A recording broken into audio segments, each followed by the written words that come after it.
Welcome back guys. Gujarat fluorochemical का chart आप सबके सामने ओपन किया हुआ है। वीकली टाइम फ्रेम का चार्ट है और बहुत ही शानदार यहाँ पे गुजरात फ्लोरोकेमिकल में पैटर्न बन रहा है। जैसा कि आप सबको पता है, हम आपके लिए डेली एक नई वीडियो लेके आते हैं जिसमें हम डेली आपके लिए एक पर्टिकुलर स्टॉक पे एनालिसिस करते हैं। आज उस वीडियो का है डे नंबर 36 और आज हम एनालिसिस आपके लिए करने वाले हैं गुजरात फ्लोरोकेमिकल के बारे में। तो गुजरात फ्लोरोकेमिकल में वीकली टाइम फ्रेम में फिलहाल एक चैनल का फॉर्म हो रहा है। ज़्यादा देर ना करते हुए वीडियो को शुरू करते हैं।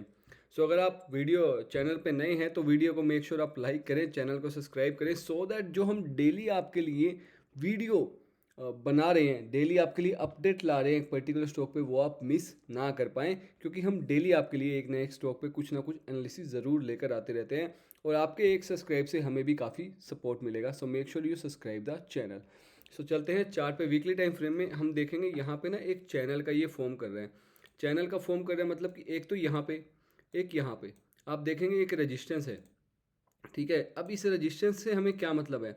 इस रेजिस्टेंस से हमें ये मतलब है कि जब भी दो या दो से ज़्यादा पॉइंट कहीं भी बनते हैं तो वो एक सपोर्ट और रेजिस्टेंस बना लेता है। हम आपके लिए सबसे पहले एक बार इसका मैं आपको रेंज अभी ड्रॉ करके दिखाता हूँ जो मैंने अभी आपके लिए की हुई थी। तो एक पॉइंट ये हुआ, एक पॉइंट ये हुआ, ये दो पॉइंट जब भी मिले यहाँ पे एक रेजिस्टेंस बन गया। ये दो पॉइंट, अब ये थर्ड पॉइंट यहाँ पे एक रेजिस्टेंस अभी बनने वाला है। वीकली टाइम फ्रेम का चार्ट है, मार्केट अभी चल रही है, ओपन है। अब यहाँ पे हमने एक नीचे सपोर्ट भी बनाया हुआ था। आप देखेंगे कि मार्केट यहाँ से सपोर्ट ले रही है। ठीक है, सपोर्ट लेने का मतलब ये हुआ कि प्राइस यहाँ से बार बार एक सपोर्ट ले रहा है, एक बाउंस कर रहा है। तो यहाँ पे एक सपोर्ट बन गया। अब हमने आपके लिए यहाँ सपोर्ट भी बना दिया, एक रेजिस्टेंस भी बना दिया। अब सपोर्ट और रेजिस्टेंस से ये हमें समझ आ रहा है, देखो 1 2 3 4, 4 टाइम यहाँ पे प्राइस ने सपोर्ट लिया। अब सपोर्ट और रेजिस्टेंस से हमें ये यहाँ पे समझ आ रहा है कि प्राइस इस रेंज में है। लेकिन अब यहाँ पे हो क्या रहा है, प्राइस इस रेंज पे ब्रेकआउट देने के कगार पे है। अब हमें कैसे पता लगा प्राइस ब्रेकआउट देने के कगार पे है? हमें ये चीज़ ऐसे पता लगी कि प्राइस यहाँ पे ना सस्टेन कर रहा है। आप ध्यान से देखेंगे, हम आपको दिखाते हैं, एक कंसोलिडेशन रेंज बना रहा है प्राइस यहाँ पे। इस रेंज में 3300 से 3800 पे प्राइस एक कंसोलिडेशन यहाँ पे रेंज बना रहा है। अब कंसोलिडेशन बना रहा है, अगर इसको प्राइस को नीचे आना होता तो प्राइस यहाँ से ऐसे नीचे आ जाता जैसे यहाँ से आया। यहाँ से प्राइस ने कोशिश करी, सेलर्स आए, लेकिन वहीं बायर्स भी आके एक फाइट चल रही है। यहाँ पे प्राइस एक कंसोलिडेट कर रहा है। अब कितने हफ्तों से कंसोलिडेट कर रहा है आप देख सकते हैं। अब हम यहाँ पे ये देखना चाह रहे हैं क्योंकि प्राइस एक लॉन्ग टर्म हम देखें तो एक अप ट्रेंड में है। आप देखेंगे 2020 में प्राइस 400 से 3700 पे आया, यानी कि 10x अप्रोक्स प्राइस ने यहाँ पे मोमेंट दिए। 400 से भी आप नीचे देखेंगे 312 के आसपास, तो 10x के आसपास प्राइस ने बॉटम से एक रैली दी है। वो बात अलग है, हम बॉटम से लेके ऊपर तक कोई भी कैच नहीं कर पाता। हालांकि हर कोई कैच नहीं कर पाएगा इतनी बड़ी रैली। कोई यहाँ लेगा, यहाँ निकल जाएगा, यहाँ लेगा, यहाँ निकल जाएगा। हर कोई इतना बड़ा होल्ड नहीं कर पाता और हर कोई बॉटम पे नहीं पकड़ पाता, क्योंकि बॉटम कभी भी आपके हाथ में नहीं होता। ना ही आपके हाथ में टॉप है कि कहाँ निकलना है। सपोज आप यहाँ निकल के प्राइस और ऊपर चला गया, तो कहने का मतलब ये है कि इतनी बड़ी एक रैली अगर यहाँ हमें देखने को मिली है तो ऑब्वियस सी बात है कि प्राइस एक बुलिश मोमेंटम है, प्राइस एक बुलिश फेज में है। इसके फंडामेंटल अच्छे होंगे, टेक्निकल पे हम अब बात कर रहे हैं। अब प्राइस एक बुलिश मोमेंटम में है तो ऑब्वियसली हम अपोजिट साइड ट्रेड नहीं देखेंगे कि नीचे आएगा या सेल, नहीं, वो गलत है, वो बेवकूफ़ी है। ऐसा हम नहीं करेंगे। तो हम यहाँ पे प्लान करेंगे बाय साइड का। अब उसके लिए प्लान करने के लिए मैं आपको अब आगे समझाता हूँ कि मेरा यहाँ पे पॉइंट ऑफ व्यू क्या है। डिस्क्लेमर ये है कि वीडियो टोटली एजुकेशन पर्पज़ के लिए आपके लिए। मेरा काम है आपको अपना एक्सपीरियंस शेयर करना, जो मार्केट में मैंने सीखा है कि किस तरीके से मार्केट यहाँ पे काम करती है, प्राइस एक्शन काम करता है, सिंपल एनालिसिस। जो लोग बाहर हज़ारों लाखों रुपए के कोर्सेज में सीखते हैं वो चीज़ मैं आपको यहाँ पे फ्री में सिखाने की कोशिश कर रहा हूँ। तो अगर आप कोई भी फाइनेंशियल निवेश करते हैं तो अपने फाइनेंशियल एडवाइजर से ज़रूर आप यहाँ पे सलाह लें। आपके प्रॉफिट और लॉस की जिम्मेदारी आपकी खुद होगी। तो जो भी आप यहाँ पे सीख रहे हैं उसको आप बैक टेस्ट करें, अपना कॉन्फिडेंस गेन करें।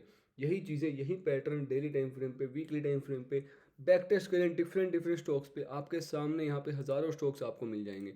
देखो 500 निफ्टी 50 के 500 स्टॉक्स की लिस्ट यहाँ पे है। आप भी इस तरीके से यहाँ पे जो है लिस्ट बनाकर बैक टेस्ट कर सकते हैं। बहुत ज़्यादा आपका कॉन्फिडेंस गेन होगा किसी भी फाइनेंशियल निवेश करने से पहले। हमने इसको वीकली से डेली टाइम फ्रेम हमने कर लिया। क्यों कर लिया वीकली से डेली? क्योंकि एंट्री के लिए हम आपको डेली टाइम फ्रेम पे ही आप भी एंट्री करेंगे और हम देखेंगे भी वहाँ पे प्राइस एक्शन कैसे काम करता है। तो ये एक रेजिस्टेंस बना। अब रेजिस्टेंस के बाद प्राइस वापस इस रेजिस्टेंस पे आ रहा है। हम यहाँ पे क्या प्लान कर सकते हैं, इस चैनल का जैसे ही ये प्राइस ऊपर की तरफ ब्रेकआउट करता है, ये चैनल तकरीबन तकरीबन 2 साल से बना हुआ है। अब 2 साल से ये एक रेंज में है, 2500 से 4100 1500 पॉइंट्स की रेंज में है। अब प्राइस जैसे भी इसको ऊपर की तरफ ब्रेकआउट करता है, ध्यान से सुनना, अगर प्राइस यहाँ से ऐसे ऊपर की तरफ ब्रेकआउट करता है, रीटेस्ट करने नीचे आएगा, तब हम यहाँ पे प्लान कर सकते हैं एक बुलिश मोमेंटम देख के, और टारगेट ऊपर के, टारगेट भी मैं आपको बताऊंगा क्या होना चाहिए। सेकंड चीज़ जो मैं यहाँ पे देख रहा हूँ कि प्राइस जब यहाँ पे ब्रेकआउट करेगा, ब्रेकआउट करने के बाद प्राइस इसी तरीके से एक कंसोलिडेशन जोन यहाँ पे बना सकता है, सेकंड सिनेरियो यहाँ पे। और जैसे ही इस कंसोलिडेशन जोन का ब्रेकआउट होगा तो हमारी यहाँ पे डबल कंफर्मेशन हो जाएगी। हम यहाँ पे एक ट्रेड प्लान कर सकते हैं with the stop loss of hair, मैं आपको अब भी दिखाता हूँ। हम यहाँ पे एक ट्रेड प्लान कर सकते हैं इस जोन के नीचे का स्टॉप लॉस लेके या उस कैंडल के लो का स्टॉप लॉस लेके। टारगेट क्या होना चाहिए वो मैं आपको अभी बताता हूँ।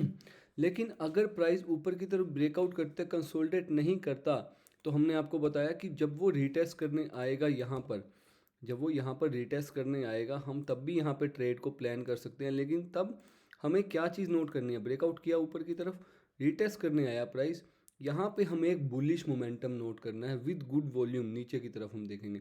और यहाँ पे जब हमें एक बुलिश मोमेंटम के साथ एक बुलिश एंगल्फिंग या हैमर कैंडल या काफ़ी ज़्यादा रिजेक्शन, ये तब एक सपोर्ट का काम करेगा जो अभी एक रेजिस्टेंस का काम कर रहा है। तो यहाँ पे अगर वो सपोर्ट हमें अच्छे से देखने को मिलता है विद बुलिश मोमेंटम, तो हम यहाँ पे एक एंट्री ले सकते हैं। वो किस तरीके से वो भी मैं आपको एग्जांपल देके अभी दिखाई दूंगा। तो यहाँ पे एक एंट्री ले सकते हैं हम with the target of this area. अब टारगेट हमारा क्या होना चाहिए वो मैं आपको एक सिंपल लेमैन लैंग्वेज में बताता हूँ। देखो ये यहाँ पे हमने ये रेंज मेजर करनी है, इसके मिड से लेके हमने रेंज मेजर करी तकरीबन 1466 पॉइंट आप यहाँ पे लेके चलें। तो इसी तरीके से आप यहाँ पे भी इतना ही लेके चलें कि प्राइस इतना मूव कर सकता है। ये हम आपको पिछली वीडियोस में भी बता चुके हैं, एग्जाम्पल देखिए। अगर आपने पिछली वीडियो नहीं देखी है तो मैं आपको आई बटन में अब भी लिंक दे रहा हूँ, जाके देखो।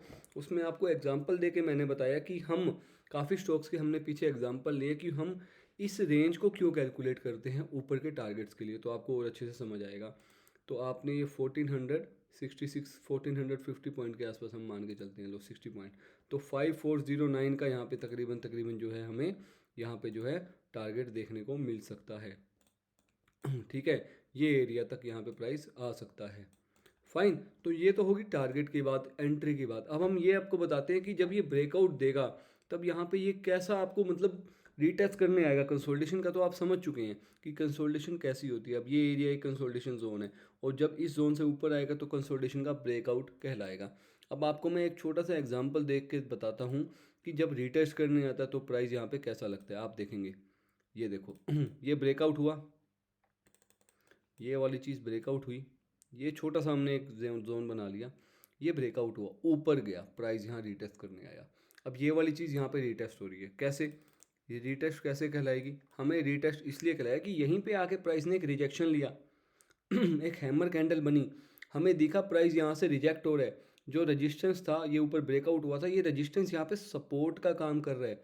अब यहाँ से रिजेक्ट होकर प्राइस ऊपर गया, हमें दिखा यहाँ से रिजेक्ट हुआ है, हैमर बनी है, हम इस रीटेस्ट पे एंट्री कर सकते हैं। इसी तरीके से यहाँ पे भी हमें एक रीटेस्ट देखने को मिल सकता है अगर कंसोलिडेशन नहीं मिलती आपको तो, क्योंकि कई बार प्राइस तेज़ी से ऊपर जाएगा, रीटेस्ट करेगा, फिर तेज़ी से ऊपर चला जाएगा। कंसोलिडेशन का वेट आप करेंगे तो शायद हाथ से भी निकल जाए। तो ये दोनों सिनेरियो से आप कर सकते हैं। तो जैसे ही प्राइस ने यहाँ से एक रिजेक्शन लिया आपकी एंट्री यहाँ होनी चाहिए, इसका स्टॉप लॉस इसके नीचे, या फिर आप इस सपोर्ट के नीचे भी लगा सकते हैं, एक ही बात है। तो इस तरीके से आप यहाँ पे रीटेस्ट पे एंट्री बना सकते हैं। और कंसोलिडेशन का भी हमने आपको बताया एंड टारगेट ऑल्सो हमने आपको बता दिया। तो अगर आपको और अच्छे से इन पैटर्न्स को समझना है तो ये 2 वीडियोस मैं आपके सामने यहाँ पे अटैच कर रहा हूँ, इन दोनों वीडियोस को जाके देखें, आपकी ट्रेडिंग कैरियर में बड़ा बूस्ट आएगा। सो अगर आपको वीडियो अच्छी लगी तो अपना सपोर्ट दिखाएं, मेक श्योर आप चैनल को सब्सक्राइब करें, सो दैट जो डेली वीडियोज़ आपके लिए यहाँ पे आने वाली हैं वो आप मिस ना कर पाएँ। बेल आइकन को ज़रूर दबाएं। और हम निफ्टी, बैंक निफ्टी के लेवल्स भी आपके लिए यहाँ पर डेली बेसिस पर लेके आते हैं। तो आपको ये फ्री में इतनी सारी इन्फॉर्मेशन, वैल्यू मिलने वाली है, आप सोच भी नहीं सकते। मेक श्योर आप चैनल को अब भी सब्सक्राइब करें। Thank you my dear friend, God bless you, wish you get success in trading.